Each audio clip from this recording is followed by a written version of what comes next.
Qui Parlamento, l'attualità politica dalla viva voce di deputati e senatori. Va ora in onda l'altra metà della radio, parità di rassegna. Conduce Laura Ravetto.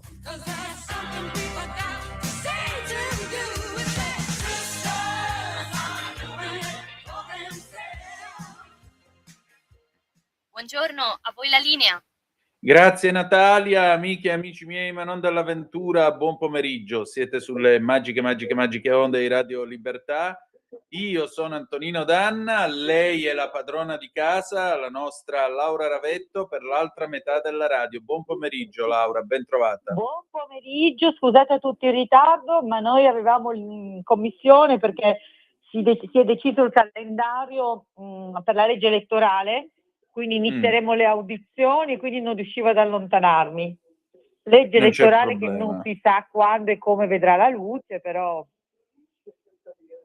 Vabbè, intanto si comincia, poi si vede, insomma. Esatto, si comincia, poi si vede. Allora, ricordiamo ai nostri ascoltatori 340-670-9659 per le vostre zappe o WhatsApp che dir vogliansi, oppure 0292947222 se volete intervenire per telefono. Il telefono è aperto già da ora. Allora, cara Laura, noi ci ritroviamo in questo martedì 14 di aprile, sono successe tante cose, una delle cose che è accaduta, insomma, è il risultato delle elezioni in Ungheria, elezioni che vedono la sinistra in solluchero, non si capisce perché, tra l'altro non ci sono partiti di sinistra nel Parlamento ungherese, ma per giunta festeggiano uno di destra che è lì e ha vinto ed è un ex allievo di Orban, però dice che ha vinto la sinistra italiana. A te risulta? No, non solo non mi risulta, ma ti posso confermare il solluchero anche adesso dall'aula, perché io mi sono messa sul retro dell'aula e c'era un collega che interveniva per il PD dicendo così: la caduta di Orban dimostra che anche i despoti cadono. Allora, qua non c'è solo un tema, non ha vinto la sinistra, ma sembra abbia vinto la democrazia che prima non c'era. Ma veramente, se Orban è caduto e ce n'è un altro, e forse perché allora è democratico anche quel paese lì, no? Perché se no Orban avrebbe invocato la chiusura di tutto, la cancellazione di tutto, cioè fa un po' ridere che, diciamo così, un paese sia democratico o non democratico a seconda del soggetto che viene in qualche modo eletto a capo di questo paese. Poi nel caso del nuovo presidente sono d'accordissimo con te, probabilmente nessuno ha letto il suo programma elettorale salvo te, ma è di tutta evidenza che sui temi, sia diciamo sui temi puramente valoriali, penso al tema immigrazione, penso al tema woke, costui sia non solo a destra, più a destra della destra italiana, della destra italiana. Quindi voglio dire, onestamente il gioire della sinistra è abbastanza incomprensibile, o meglio, purtroppo è comprensibile la solita tecnica della fake news, mandare un messaggio distorto all'elettorato, magari non tutti si occupano di politica estera, conoscono i programmi, conoscono i candidati e quindi ci troviamo la sinistra a celebrare un uomo che sta saldamente nel PPE. Esattamente, e che peraltro, secondo i dati raccolti a proposito delle votazioni, nel 52% dei casi il partito TISZA in seno all'Europarlamento ha votato allineato con Fidesz di Orban. Questo lo diciamo come vostro solluchero statistico per dirvi questi qui com'è che ragionano, no? Proprio quando si dice un partito di sinistra, un partito progressista. Comunque, contenti loro, contenti tutti, Laura. Se per loro è una grande vittoria della sinistra, lasciamo che sia così. Mo ci vuole. Come volete voi, che problema c'è? Non è un problema. Tanto festeggiano, lasciali festeggiare, tanto figuriamoci. Certo. Anche perché poi no, questi che tifano sempre contro il paese, loro si aspettano che quindi a questo punto ci siano dei rapporti diversi tra il nuovo presidente e la Meloni o Salvini rispetto a quelli che aveva Orban. Ma è chiaro che la prossima settimana noi vedremo ottimi rapporti tra il nuovo presidente e la Meloni, perché è chiaro che soprattutto sul tema immigrazione si sarà molto allineati. Quindi voglio dire, anche sta speranza della sinistra di vedere elezioni in Europa di soggetti che prendano le istanze dal governo italiano, ripeto, non è solo tifare contro lo Stato italiano, ma è anche un po' diciamo da sciocchini, ecco, perché poi è normale che i rapporti diplomatici saranno esattamente quelli di prima. Questo è poco ma sicuro, anche perché Maggiar ha detto pubblicamente, appena eletto, che lui stima la Meloni, ritiene stia facendo un buon lavoro e non vede l'ora di incontrarla di persona la prossima settimana, credo lui la incontrerà. Quindi voglio dire, poi tra l'altro ha sottolineato nel programma elettorale che vuole l'Ungheria con più peso dentro il gruppo di Visegrad. Visegrad non mi pare sia così progressista, però vabbè. No. Però so che c'è una cosa del programma elettorale di Maggiar che ti è piaciuta molto. Sì, me l'hai segnalata tu, perché ripeto, forse sei l'unico in Italia che si è letto tutto il programma. No, l'altro è Giubilei, grazie a Dio. È Francesco Giubilei. A me è piaciuta, però insomma, quella diciamo è la mia vena più liberale, quindi può darsi che ai conservatori non piaccia quanto è piaciuta a me. Cioè da uomo di destra, però illuminato, che comprende che c'è un tema serio in tutti i paesi, che è quello dell'inverno demografico, o non in tutti i paesi, ho sbagliato, ho dimenticato l'aggettivo, in tutti i paesi europei, che rischiano di essere veramente minoritari come popolazione mondiale rispetto a chi invece si sta sviluppando molto in termini di numerica di figli, e lo vediamo in Italia, vai in qualunque ospedale pubblico, privato, tutto quello che vuoi, fatti dare le percentuali di bambini non musulmani che nascono rispetto ai bambini di religione musulmana, da famiglie di religione musulmane, e il rapporto è tipo 1 a 100, probabilmente 1 a 100. Quindi adesso io non voglio dare numeri a caso, però sicuramente c'è un problema di inverno demografico su coloro che dovrebbero in teoria portare avanti i valori occidentali. Lui l'ha capito e quindi cosa mette nel programma? E ripeto, me l'hai segnalato tu, che bisogna fare un programma appunto di supporto alla maternità, che passa non solo da questioni economiche che questo stesso governo ha fatto, cioè il governo italiano, non solo da valorizzazione della donna rispetto all'ideologia woke, ma anche dalla possibilità di incentivare tutte quelle pratiche che consentono di avere figli anche dopo una certa età, perché il tema sociale attuale è che non si fanno più i figli a 25 anni, magari una donna decide che vuole farlo a 35, 40 e diventa molto complicato per ragioni fisiche. Per cui c'è nel programma la possibilità, correggimi se sbaglio, di accedere alla fecondazione in vitro, e che questo comporta anche, quindi implicitamente, la possibilità di congelare i propri ovuli per una donna e di fare questa procreazione in vitro magari in un'età più avanzata. Questa cosa naturalmente nel nostro paese è scontata, perché nel nostro paese già lo facciamo, già è consentito. Lasciami dire, è poco pubblicizzata. Io credo che un paese coraggioso direbbe ai medici di dire alle ragazze giovani: congelate gli ovuli, perché secondo me il congelamento degli ovociti consente alla donna di prolungare la possibilità di diventare madre, però comunque è possibile nel nostro paese. In Ungheria non era possibile e lui l'ha reso possibile. Ora, questo mi sembra da destra come la intendo io. Cioè noi siamo sicuramente conservatori, in senso positivo lo dico conservatori, rispetto ai valori occidentali che riguardano ad esempio la figura femminile, che non deve essere confusa con chi si sveglia al mattino e si sente donna pur non essendoci nata, ma giustamente profondamente liberali su quelle che sono le scelte individuali della donna in questo caso, di tutti gli uomini negli altri casi, e cioè dando gli strumenti alle persone per poter anche realizzare delle finalità che non sono poi solo proprie, ma anche della collettività. perché fare un figlio non è solo un desiderio singolo, ma dovrebbe essere anche un desiderio collettivo, ripeto, di continuità degli stati. L'ho detta bene? Esatto. Direi in maniera impeccabile, onorevole. Lei è stata come Beh. sempre superlativa, se lo lasci dire. Vabbè. Ecco, mentre Laura mi manda a quel paese, 10 secondi di No. pausa e torniamo. Perfetto.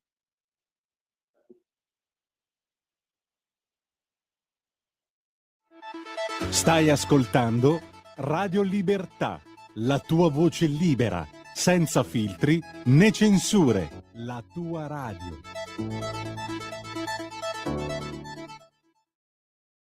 Lo amiamo perché ci offre sempre le cose più buone e naturali. Linea Alberto Acerbis! Anche tu da qualche tempo hai quei fastidiosi dolori alle spalle, alle ginocchia, ai gomiti, alle anche e il tuo medico le ha classificate come artrosi?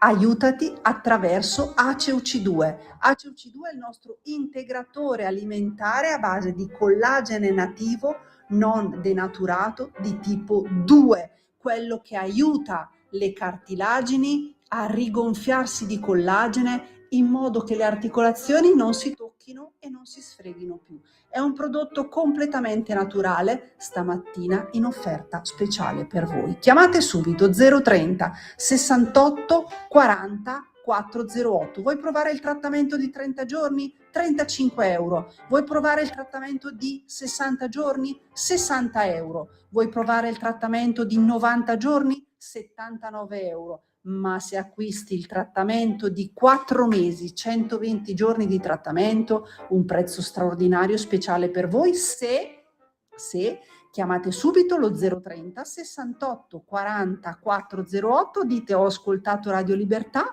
avete prezzo straordinario, trasporto gratuito e anche uno splendido omaggio. Solo ed esclusivamente adesso se chiamate subito lo 030 68 40 408. Di nuovo a voi la linea. Grazie Natalia. A proposito, salutiamo anche Andrea che sta facendo scuola guida con Natalia. Le 14:32 minuti e 24 secondi sulle magiche onde di Radio Libertà. Laura Ravetta e Antonino Danna per l'altra metà della radio, la rassegna stampa al femminile di Radio Libertà. Allora Laura, io direi che possiamo cominciare la nostra consueta rassegna. Vi ricordo sempre 0292947222 se volete essere dei nostri per telefono. La prima notizia arriva dal Gazzettino, precisamente da Roncade. Gloria uccisa a Manchester, il killer la prima stuprata. La conferma dall'autopsia sul corpo della 45enne di Musestre. Ieri l'udienza ha disposto una perizia psichiatrica sul 33enne. Una perizia psichiatrica per accertare se James Morton sia o meno capace di intendere e volere e conseguentemente affrontare il procedimento penale a suo carico. E quanto ha disposto il giudice durante l'udienza che si è tenuta ieri alla Crown Court di Manchester in Inghilterra, in pratica l'equivalente della nostra Corte d'Assise. Sono i risvolti arrivati da Oltremanica sulla morte di Gloria De Lazzari, la 45enne originaria di Musestre di Roncade, trasferitasi in Inghilterra da 5 anni, trovata senza vita in un appartamento di Bolton, Manchester, il 23 gennaio scorso.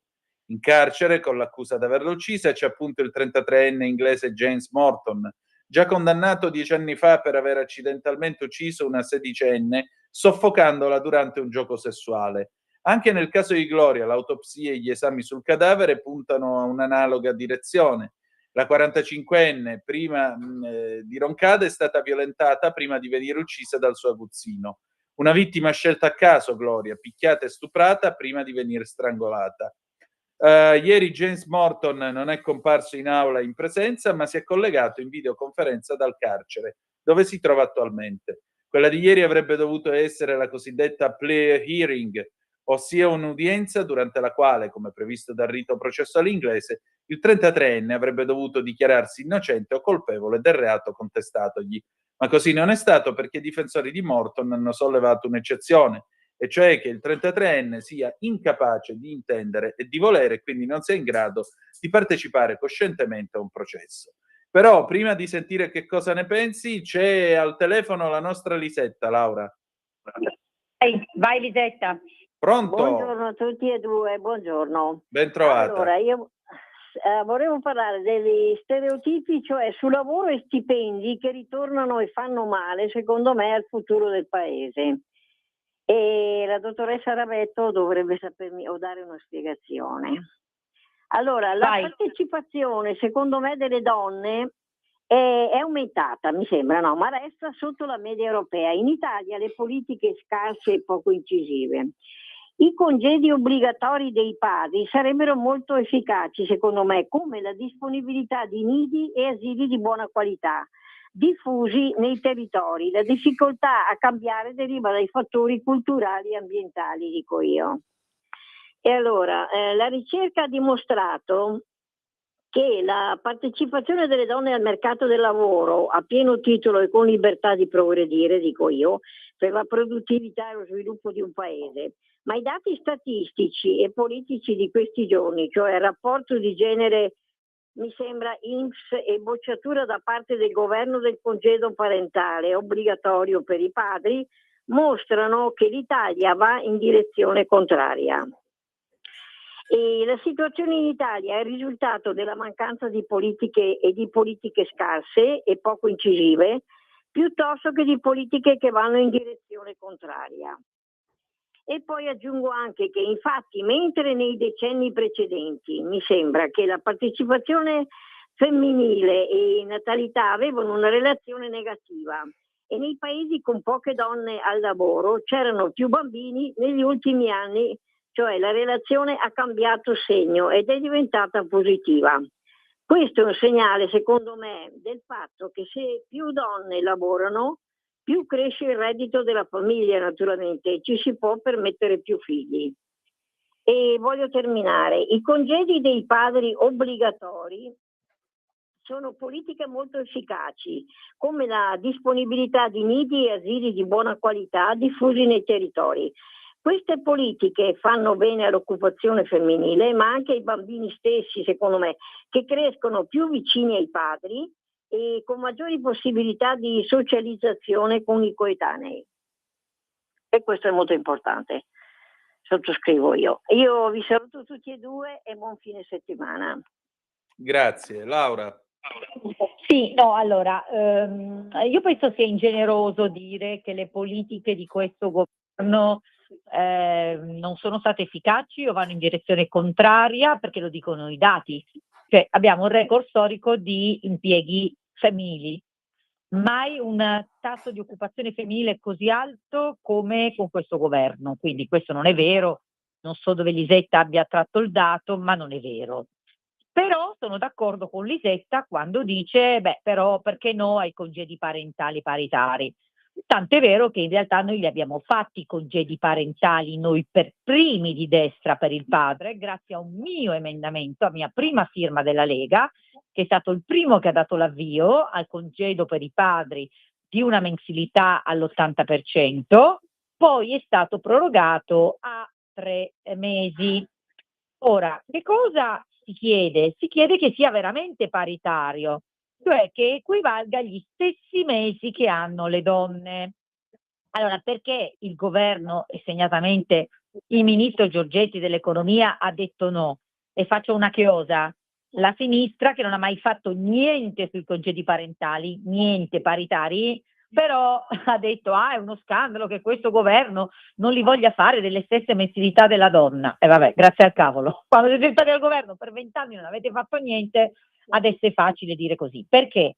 Perché Giorgetti e il governo hanno detto no? Perché era un problema di coperture, perché tanti mesi così era un problema trovare le risorse di coperture. E basta? Sono soddisfatta? No, non sono contenta neanche io, Lisetta. Secondo me i soldi andavano trovati, però non per 9 mesi. Spiego perché. Dove ci sono i congedi paritari, e cioè le stesse mensilità per l'uomo e la donna nell'ambito familiare, di poter stare a casa percependo lo stipendio e accudendo i figli, non sono di 9 mesi, che è equivalente al parto, ma sono molto meno. Anche perché se noi li mettessimo di 9 mesi, poi cosa succede? Che se un uomo prende tutti i 9 mesi, la donna incinta non può stare a casa? Cioè è di tutta evidenza che la donna ha diritto a stare a casa quando è incinta e ha anche diritto nel momento successivo a stare a casa quando allatta. Adesso non sono 9 mesi, sono 5. Comunque ecco, secondo me è corretto che le mensilità prioritariamente siano riconosciute alla donna, perché è la donna che si porta il carico fisico del bambino. Nel momento successivo alla nascita, secondo me bisogna trovare un riequilibrio, però ripeto, è sempre la donna che allatta, quindi non vorrei poi che ci riducessimo come gli altri stati europei che hanno fatto sì paritari, ma questo poi ha comportato che le donne non allattano più, perché è di tutta evidenza che se poi a casa col bambino ci sta il padre, però il padre non può allattare. Io non so se mi sono spiegata, però ecco, questi sono argomenti che è molto facile buttare così sulla pubblica piazza, no? Dai, facciamo i paritari, anche i maschi a casa come le femmine. Sì, poi però bisogna fare i conti col dato di realtà, non solo con le coperture economiche, anche col dato di realtà. Il dato di realtà è che perlomeno nei primi mesi di vita è la madre che ha la possibilità di far crescere un bambino se vuole con degli anticorpi ancora più forti perché lo allatta lei. Io ho fatto questa scelta per Clarissa, è stata una scelta faticosa, però l'ho fatto per mia figlia. È chiaro che se non avessi avuto la possibilità di rimanere a casa ad allattare non l'avrei potuto fare, perché poi hai voglia di dire ci sono i posti per allattare alla camera, sì vabbè, ma poi non è che una porta un bambino, se lo fa portare da una tata alla camera, allatta e lo ridà alla tata e lo porta via, non funziona così, la vita è diversa. Per cui Lisetta, sono d'accordo con te che qualcosa in più si deve fare, quindi il no assoluto e categorico del governo non è piaciuto neanche a me, però la richiesta che era stata fatta al governo era irricevibile perché comportava un esborso tale che non c'era e comunque poteva portare dei rischi di mancato riconoscimento delle mensilità alla donna. E credo non ci sia altro da aggiungere. Senti, ti faccio una domanda a bruciapelo, perché volevo chiedertelo prima della pausa. Questa settimana non so se tu abbia seguito a grandi linee la missione Artemis della NASA, che ci ha riportato verso la Luna dopo più di 50 anni. E Sì, c'era, sì, sta.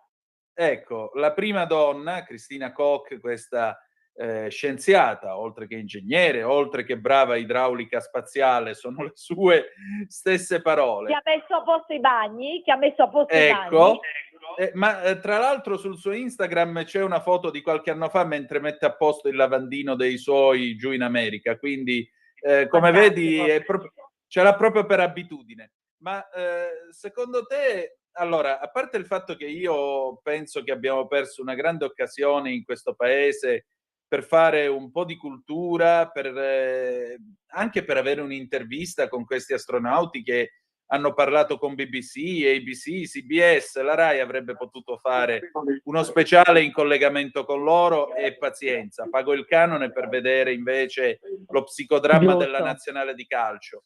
Ma detto ciò, quanto sarebbe stato di ispirazione anche per le bambine e le ragazze in questo paese? Giusto. Cioè, che vuoi fare da grande? Cristina Koch o l'influencer? Esatto.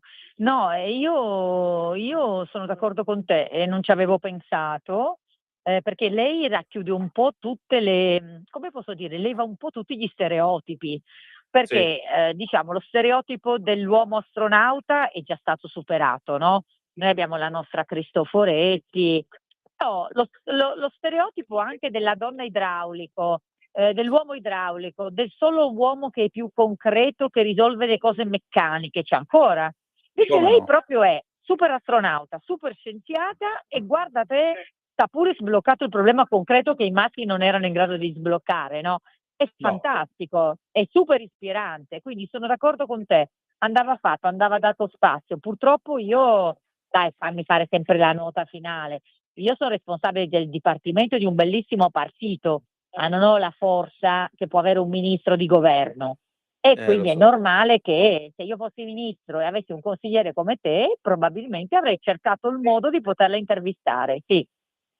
Però anche i nostri Senti, giornalisti potevano pensarci, io quello che potevo fare è stato scrivere su Italia Oggi e dirlo in questa radio. Più di questo, per i Bravo, miracoli. Io bravo. miracoli l'ho diretto, miracoli settimanale, ma i miracoli non li so fare. Diciamo Quindi, che anche tu, se fossi direttore del Corriere, avresti probabilmente fatto una prima pagina su questo, no? Un bell'occhiello in prima, con un bel servizio stai in scherzando, quarta. il minimo.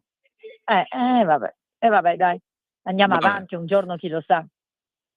Senti, grazie. Allora, nel prossimo governo ricordati di me quando sarai nei campi elisi della E politica. tu nella prossima direzione di giornale ricordati di me.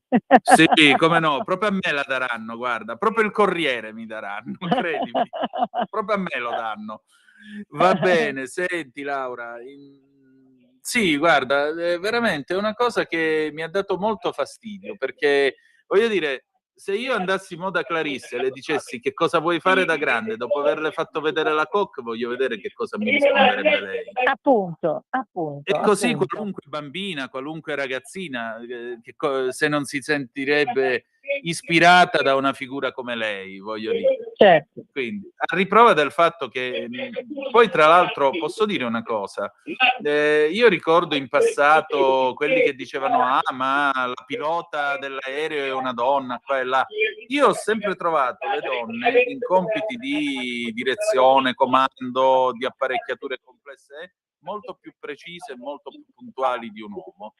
Cioè, se io salgo su un aereo e so che la pilota è una donna, viaggio molto più tranquillo, paradossalmente, perché so che avrà una certa sua cura che un uomo non ha. Perché l'uomo tutto sommato dice vabbè, sta cicolando sta cosa, chi se ne fotte. Invece una donna, se sta cicolando qualcosa, aspetta che lo dobbiamo vedere che cos'è. Questa è la differenza. Va bene, una teoria. Io sono un po' più, diciamo così, convinta che ci siano, diciamo, quelli che ascoltano il cigolio tra i maschi e non lo ascoltano tra i maschi, e quelli che ascoltano il cigolio tra le femmine e non lo ascoltano tra le femmine. Però Questo una è cosa è vero. sicura, bisogna sfatare questo mito della donna che non ha la lucidità e che quindi magari, oddio, la pilota d'aereo perché nel momento di pericolo ha meno lucidità di un uomo. Signori, noi partoriamo. Adesso non è il caso forse in radio, ma lo dirò, mi si sono rotte le acque, a me ero in casa da sola, ero una macchina, ho fatto la mia valigetta, ho chiamato il mio taxi, sono arrivata da sola in ospedale, ho partorito, sembrava una macchina. Cioè, le donne sono educate ai momenti estremi, fisicamente educate ai momenti estremi, quindi ecco, diciamo che sì, certi stereotipi che sono ancora vivi sono davvero privi di senso. Esatto, e per concludere con Donne e motori, gioia e basta, vi ricordo che Sua Maestà la Regina Elisabetta II di felice memoria era perfettamente in grado di smontare una testata e portarla al tornio e farla revisionare, perché durante la Seconda Guerra Mondiale lei era stata meccanico in servizio nell'esercito inglese e sapeva revisionare le Land Rover. È vero, è vero, è vero, come no. Allora, andiamo avanti con la nostra rassegna stampa. Seconda notizia, ecco, questa notizia è una cosa che avevamo discusso qualche tempo fa parlando di OnlyFans, quando tu dicevi ma quanti maschi, quanti mariti che vanno e spendono soldi. Bene, poi abbiamo la categoria pollo professionale, perché questa è la Gazzetta di Mantova, anzi la Voce di Mantova di stamattina. Sesso virtuale e veri ricatti, già 15 denunzie da inizio dell'anno alla polizia. Uomini adescati tramite WhatsApp e Telegram, poi scatta l'estorsione, denaro per non diffondere video privati troppo hot, e il cosiddetto sextortion, cioè estorsione a sfondo sessuale. Sentite qui, una quindicina di denunce dall'inizio dell'anno, una media di un caso sextortion a settimana segnalato nella nostra provincia alla Polizia Postale di Mantova. Fuori da questo conteggio restano i casi non denunciati di chi si vergogna o semplicemente vuol tenere nascosti certi vizi ai familiari in generale e alla moglie in particolare. Sono infatti tutti uomini le vittime dei ricatti a luci rosse che negli ultimi anni hanno traslocato dai siti porno che pullulano nel web alle piattaforme di messaggistica come WhatsApp e Telegram. Non è però cambiata la tecnica di chi si nasconde dietro l'immagine di qualche bella ragazza che in abiti a dir poco discinti invita i suoi frequentatori virtuali a mettersi altrettanto comodi davanti allo smartphone o computer. Tutto inizia per gioco e a voler giocare sono soprattutto uomini maturi, almeno nell'età tra i 40 e i 60 anni, sedotti in una chat di sesso virtuale e poi ricattati nel mondo reale. Fammi vedere come sei senza vestiti addosso, t'ho mandato un mio video e adesso mandamene uno tuo. E via di questo passo, con la bionda, mora o rossa che sia, comunque sempre assatanata e disponibile a far diventare realtà i più sfrenati sogni erotici.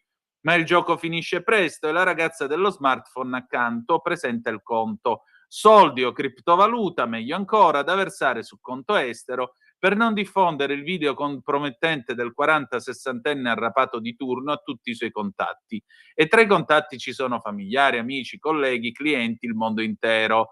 Praticamente tutti quelli con cui un adulto non vorrebbe mai condividere una certa immagine privata. Le cifre pagate agli estortori vanno generalmente dai 700 ai 1000 euro, che finiscono su un conto estero che viene subito prosciugato dagli autori del ricatto. Laura, mi viene in mente Vanna Marchi quando diceva che i fessi vanno ulteriormente danneggiati, per essere gentile. No. Invece ti dico il contrario. Premesso che tu ricordi bene, e questa cosa conferma la mia tesi, no? Ti ricordi quando parlavamo di OnlyFans, che giustamente molti parlavano critiche su queste donne che si vendono, e io dissi, ti ricordi bene, sì, ma dove, cioè, non ci sarebbe questa offerta se non ci fosse questa domanda. E purtroppo la domanda è quasi tutta maschile, quindi abbiamo un problema serio con i maschi e il sesso. E questo un po' lo conferma, perché non troviamo denunce o comunque ricatti a donne. Questo vuol dire che non è così diffuso il fatto che le donne vadano a fare sesso virtuale o cerchino il porno in giro. Quindi diciamo, i maschi un problema, questo ce l'hanno. Però in questo caso non me la sento di dirti bene così, me la sento di dirti anzi, dovremmo creare un clima di tranquillità per questi soggetti. Cioè, alla fine, sarò brutale, ti vuoi masturbare di fronte al video di una che non è neanche veramente lei, ma probabilmente un erboluto rumeno dall'altra parte del telefono che ti manderà presto il conto sul conto estero, e vabbè, mi fai tristezza, però sono un po' fatti tuoi. In qualche modo dovrei tentare di tutelarti, sia come immagine che come altro, perché ho bisogno che tu mi denunci questi criminali, perché questa gente va denunciata. Mentre invece se noi creiamo la colpevolizzazione collettiva, non estirperemo mai queste organizzazioni criminali. Quindi ecco, un po' non voglio difendere questi, ripeto, mi fanno tristezza, però ho più interesse a scovare questi criminali che ricattano le persone. Addirittura, così facciamo prendere un po' di paura a chi ci ascolta, anche se io penso che chi ascolta Radio Libertà non sia necessariamente, così desideroso di andare su siti pornografici, però addirittura mi spiegavano le forze dell'ordine, e prendete pure tutti paura, che anche sui video in rete, molto spesso in alcuni siti, quando si clicca, si attiva una specie di telecamera, per cui il soggetto viene filmato nelle sue, sarò elegante, reazioni ai video erotici. Ma questi però sono atti criminali, sono azioni ricattatorie criminali, per cui vanno sgominate, per cui bisognerà trovare il modo di dire: guarda, probabilmente tua moglie giustamente si incasserà, però per il resto diciamo che tutelo la tua immagine, ti dico sei umano, mi fai un po' tristezza, ma sei umano, però aiutaci, vai a fare la denuncia, non versare 700.000 euro, vai a fare la denuncia. Pienamente d'accordo. Senti, sono le 14.54, chiudiamo con due good news. Vai, la prima direttamente dalla Nuova Sardegna di stamattina, i 100 anni della signorina Maria, la gentilezza nel negozio di famiglia. A Nuraminis, compleanno festeggiato con i parenti e il sindaco Stefano Anni. La neocentenaria ha frequentato con profitto le 5 classi della scuola elementare, ha conseguito la licenza con buoni voti, ha aiutato poi i genitori nella gestione del negozio nella centralissima via nazionale nei pressi del municipio, uno dei più antichi del paese, dove si vendeva di tutto ed era pertanto un importante punto di riferimento. La signorina Maria è stata testimone in diretta degli orrori della seconda guerra mondiale, che in parte ha appreso dagli sfollati per paura delle bombe di Cagliari, rifugiati a Nuraminis, con alcuni dei quali aveva pure fatto amicizia. La seconda notizia è un'altra donna, stavolta è una ragazza un po' più giovane, si chiama Francesca Dalmasso, ha 30 anni, è originaria di Moretta, vive a Cuneo e lei, secondo la stampa Cuneo, è la più giovane presidente di un ordine territoriale e guida, pensate, in tutta la provincia di Cuneo, 1200 iscritti. Francesca è una donna guida agli architetti, portiamo una visione diversa delle cose. Lei è la più giovane presidente nella storia degli architetti in Italia, pensate, e dice, già che ci siamo, a proposito insomma della componente femminile, non ho mai vissuto episodi di discriminazione, certo sui cantieri di solito ci confrontiamo con ambienti prettamente maschili,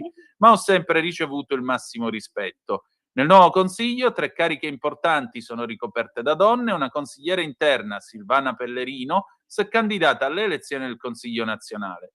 Una donna architetto ha una marcia in più? Ha una visione diversa, un approccio diverso alle problematiche e tanta determinazione. Io sono una persona determinata anche nel mio ruolo da presidente.